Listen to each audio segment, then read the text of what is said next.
You know you could be the winner if you really wanted to, right? But the problem is you keep playing that what if game. What if it don't work? What if I fail? Nah, flip it. What if it does work? And what if you win?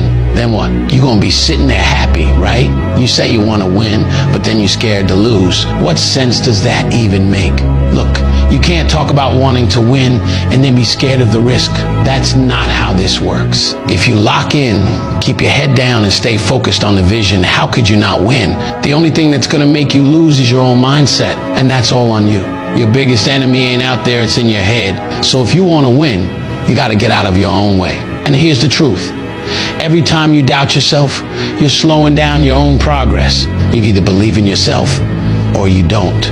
There's no in between. If you keep second guessing everything, you're already losing. But when you stop playing scared and start moving like you're built for this, you'll see everything change. So stop thinking about what could go wrong and start focusing on what's gonna go right.